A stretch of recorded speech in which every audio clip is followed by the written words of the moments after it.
Hola, les habla el profesor Wolfgang Romero.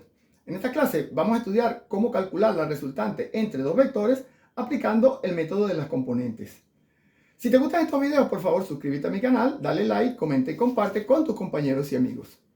Bien, comencemos indicando los pasos a seguir con el método de las componentes y los vamos a aplicar para resolver el mismo ejercicio del video anterior.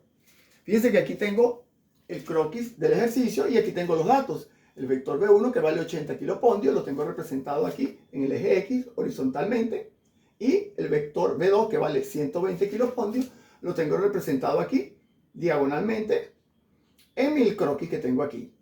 Este vector B2 forma con el vector B1 un ángulo de 62 grados que también lo tengo indicado aquí a la derecha del valor de los dos vectores. Fíjense que dice formando entre sí un ángulo de 62 grados, que es este que tengo aquí indicado. Bien, ¿qué dice el paso 1? Dice, se calculan las magnitudes de las componentes de cada vector sobre los ejes, respetando los signos de acuerdo al sentido del vector. Norte y este positivos, sur y oeste negativos. Fíjense que el vector de B1 no está sometido a descomposición porque él sigue la dirección horizontal del eje X. Pero el vector B2 sí está sujeto a una descomposición. En este caso, el vector B2 tiene una componente horizontal que sería B2X, que lo tengo indicado aquí, que va a ser B2 por el coseno de 62 grados. Y esa sería la componente horizontal del vector B2, y la componente vertical de ese vector B2 sería B2Y, que sería, B2Y va a ser igual a B2 por el seno de 62 grados. ¿Cuál es el paso siguiente? Sustituyo los valores de ese vector B2, que sería 120 kilopondios. En el caso del vector B2, de la componente horizontal B2X, sería B2 por el coseno de 62 grados. Sustituyo el valor del vector B2, eso me da 120 kilopondios por el coseno de 62 grados. Y su resultado final de esa componente horizontal, B2X, vale 56,33 kilopondios. Y la componente vertical, que sería B2Y, va a ser igual a B2 por el seno de 62 grados. Sustituyo el valor de B2, que vale 120 kilopondios, y al multiplicar por el seno de 62 grados, obtengo como resultado final de la componente vertical B2Y, que vale 105,95 kilopondios. ¿Cuál es el paso siguiente? El paso 2, que sería, dice lo siguiente: se suman las magnitudes de las componentes sobre cada uno de los ejes, tomando en consideración los signos.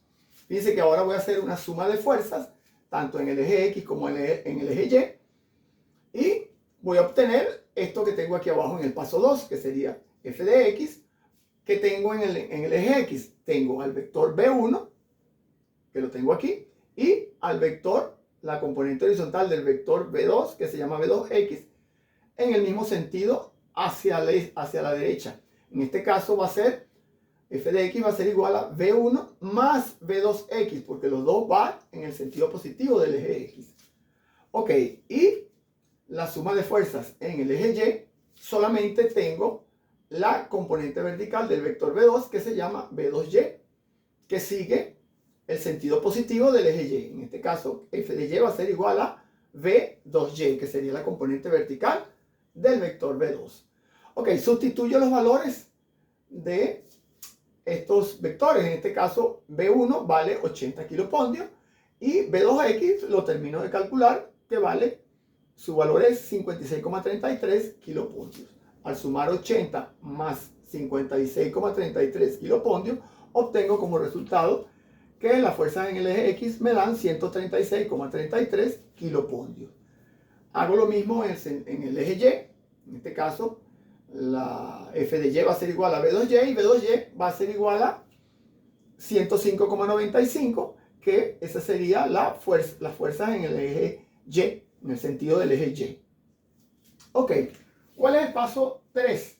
En el paso 3 dice que con la magnitud de la componente resultante en cada eje, aplicamos el teorema de Pitágoras para hallar la magnitud del vector suma. En este caso, f, el vector suma sería f igual a la raíz cuadrada de f de x al cuadrado más f de y cuadrado.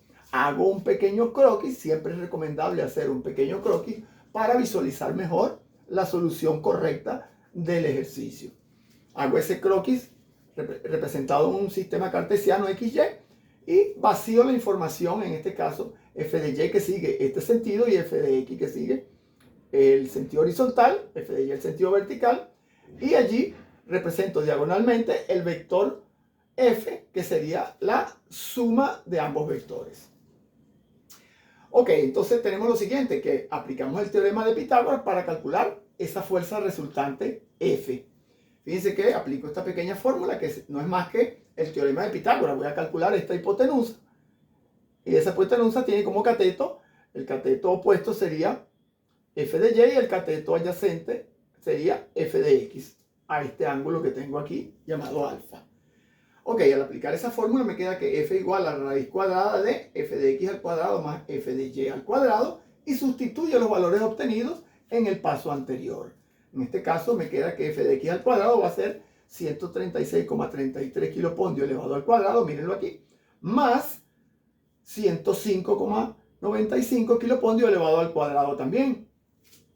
Haciendo este cálculo allí y extrayendo el valor de la raíz, obtengo como resultado final que F vale 172,66 kilopondios. ¿Cuál es el paso siguiente? El paso siguiente sería el paso 4, que dice que se determina la dirección de F usando la función inversa de la tangente, bien sea calculando alfa igual al arco tangente de F de Y entre F de X o alfa igual a tangente a la menos 1 de f de y entre f de x. Ok, fíjense que yo apliqué aquí como valor para calcular la dirección. Tomé la tangente de alfa, que sería f de y entre f de x, y sustituyo los valores obtenidos en los pasos anteriores. En este caso f de y vale 105,95, lo coloco aquí, y el f de x, que va al denominador, vale 136,33 kilopondios. Al hacer este cálculo, obtengo como resultado final que ese valor me da 0,7771583657, y para obtener el ángulo, porque este sería la tangente de alfa, pero yo necesito es el ángulo alfa, y para calcular el ángulo alfa simplemente lo calculo con la inversa de la función tangente, en este caso tangente a la menos 1 de 0,7771583657, y obtengo finalmente el valor de alfa, que vale 37 grados 51 minutos 10,31 segundos. ¿Cómo llego a este resultado expresado en esa forma? Simplemente pulsando la tecla en la calculadora que tiene indicado grados, minutos y segundos. Al pulsar esa tecla, una vez que obtengo el valor de la tangente a la menos 1 de este valor, yo obtengo que alfa vale finalmente 37 grados 51 minutos 10,31 segundos. Bien, con esto damos por terminado este video. Nos vemos en un próximo video. No olviden suscribirse a mi canal y a darle like. Gracias.